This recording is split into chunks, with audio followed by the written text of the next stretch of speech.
Hey, how you doing? Good. How are you? I'm good. I'm good. I'm chilling.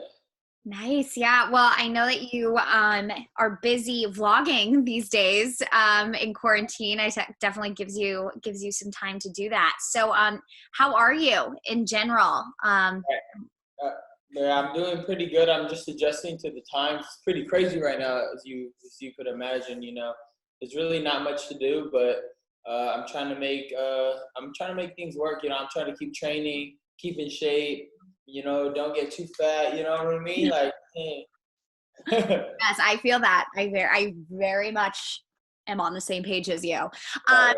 what about so how when it comes to your training, is it hard to stay motivated in quarantine right now? Yeah, I'm trying to find a little bit of motivation because there's really nothing training for, to be honest. Like, there's Right. no fights, there's nothing going on, so it's kind of hard for me to like find that inner drive. But I just think to myself, like, what is my opponent doing right now? My future opponent, So I just try to train hard. As you can see, I've been posting on Instagram. I've been training. I've been doing a lot, but that's just because I don't want anybody to get ahead of me. Yeah, for sure. In between training, have you been binge watching any shows or series? One of my favorite shows I watched, and I watched all the seasons, was Money Heist. Money Mm-hmm. Heist was one of the best shows. Like, I literally love Tokyo. I love all, like, it's crazy. I love that character, and it was just a great show. And that's what I watched. And then I've been watching a bunch of documentaries. The Michael Jordan doc. There's a lot of good ones. There's a lot of good ones that I've been watching. There's nothing to do, so I'm gonna watch everything. Exactly. Well, with that Michael Jordan, with The Last Dance, has that kind of mentality that he has inspired you as an athlete? Definitely, and I'm like, damn. I mean, if I was in a team sport, I'd probably be that guy. To be like, hey, you guys aren't doing anything. Like, you know what I mean? I would be Right. that kind of asshole type of person because, like, that's how I was when I was like 7 years old playing baseball. Before I went to boxing, I was like, I thought I did really good, and then I told my team, like, what are you guys doing? And then I got fourth place, and I'm like, oh my gosh, I'm done with this type of sport. I want a sport 1-on-1, and that's actually how I started boxing. That's so funny. That's so interesting. Yeah, You just weren't made out for the team sport life. I guess not. Not for you. So you started boxing though around like 7 years old, and now you're the WBC silver lightweight title holder. How has this journey been for you, and what did it take to get there?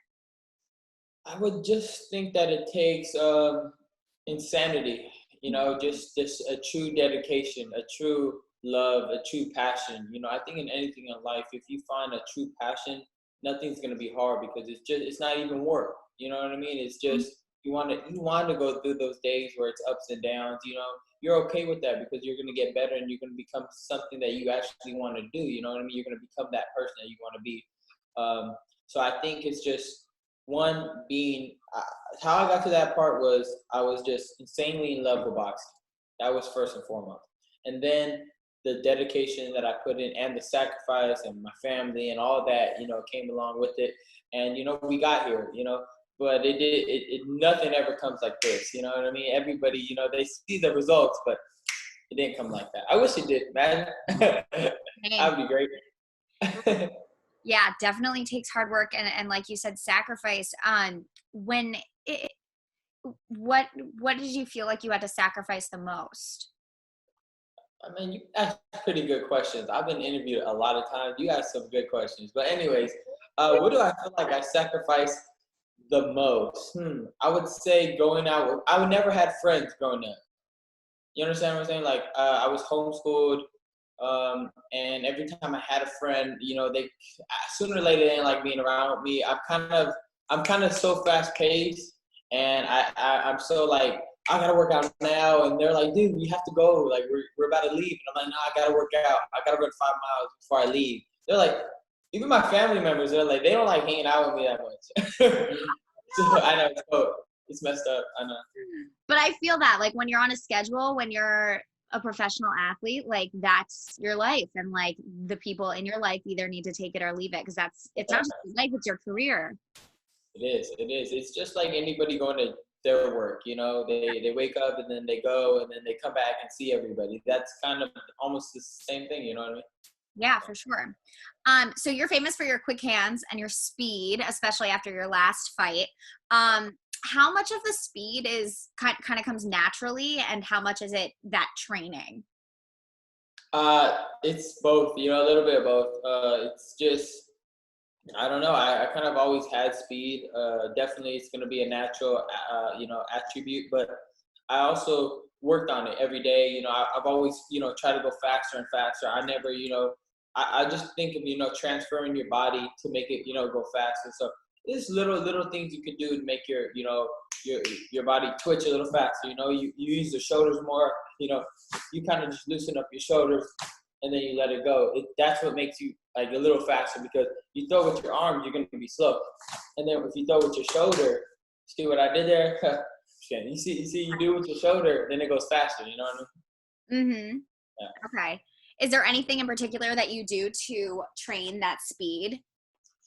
I definitely, I shadow box with like about 3 pound weights every day. Yeah, and then and I just do that pretty much. Just little things, and then I use a lot of rubber bands. Like band work. Yeah. Like resistant bands. I Yeah. use a lot of those. I don't lift weights because weights obviously slow you down. Right. Right. So aside from the physical training, how do you keep up kind of the mental game and keep your mentality sharp? Man, that's another great question. I love these questions. Wow, somebody needs an award. Anyways, uh, no, I think I kind of just one. I've learned a lot about myself through anxiety and OCD and a lot of things. I get challenged with every day, and when I was 17, I kind of went through that a big like anxiety spin, and I was just everywhere. You know what I mean? But it helped me learn to control my emotions.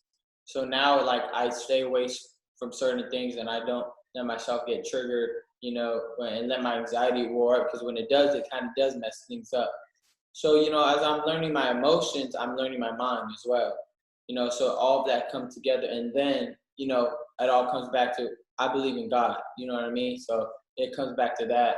And, that I think in itself is the beauty of everything. I came to myself, and then it's just all related back to God. So it's just an amazing thing that once you figure out and learn how to cope with your anxiety, you become 10 times stronger than you were before.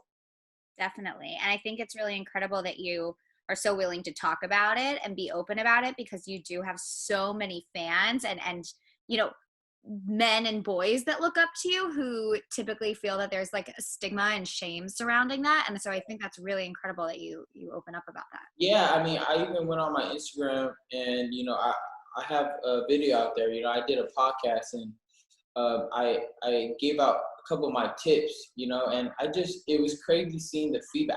I didn't expect, usually, you post things like that, they don't get as much love, you know what I mean? It's because people, some people just don't care, Right.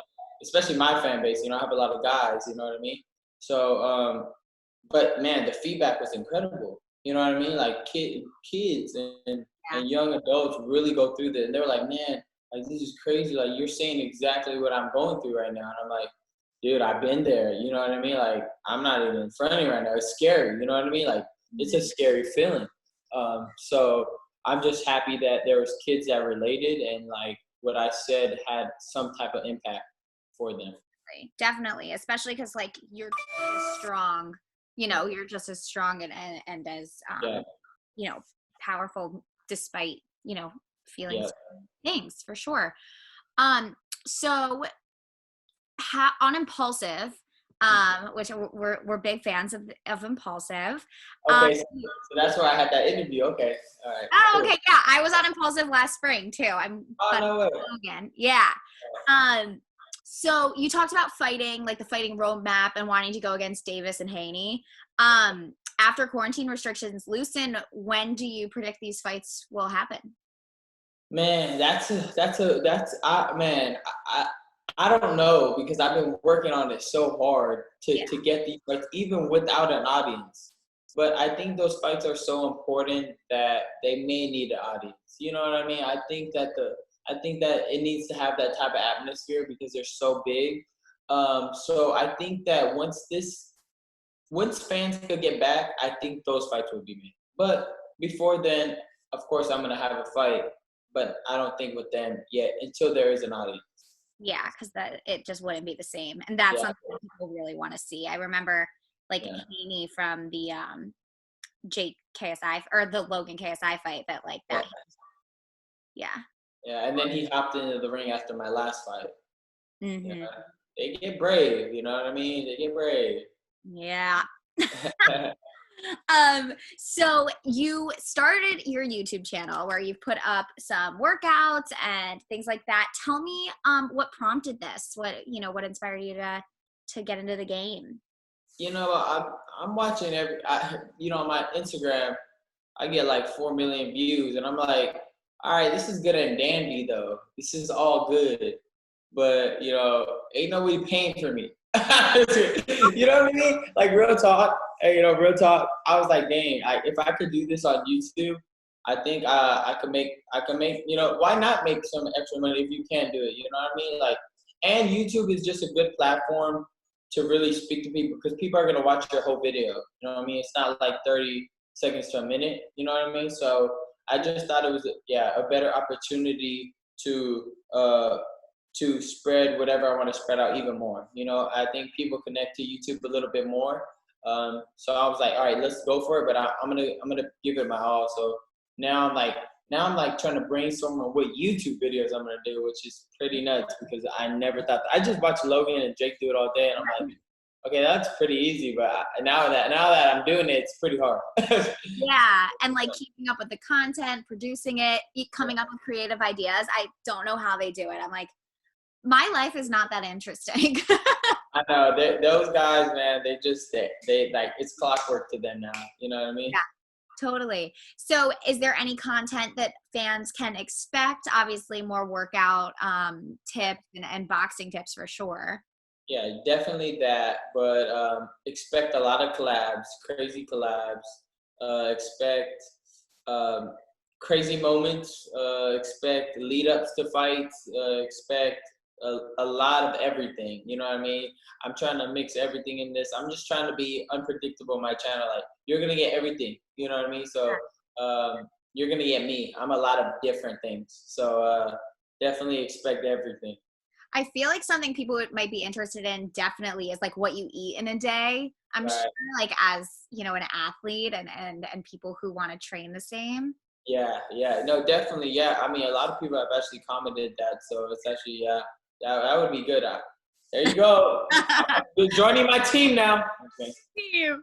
Yeah, no, I think it's like a really great thing too. We've seen a lot of athletes join YouTube and start their own channels, and I think I love it because especially when the Paul brothers started boxing, people That's were great. like, YouTubers aren't boxers and things like that, which like I understand to an extent, but now like it only helps you and Yeah, promote your fan base. yeah, exactly. I mean, it's just beneficial in every way because you're just spreading yourself out to more people that may not even been interested in boxing. I mean, I get messages even from my Instagram all the time.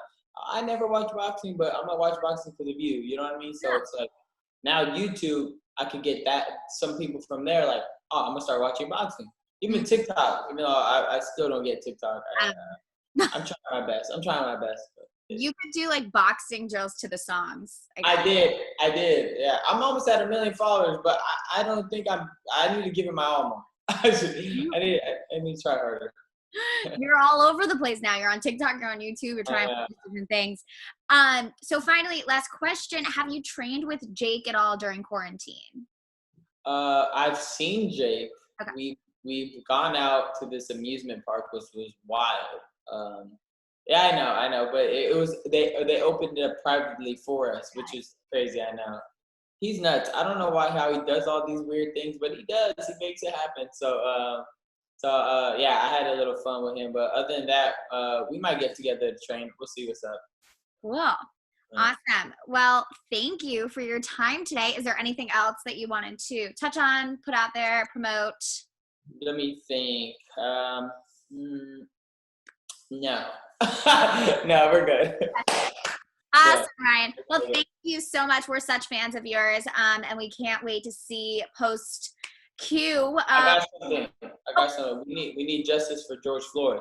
Yes. You know what I mean? Yeah, I want to put that out there for sure. That was not right. That was just that was a tragedy at its finest.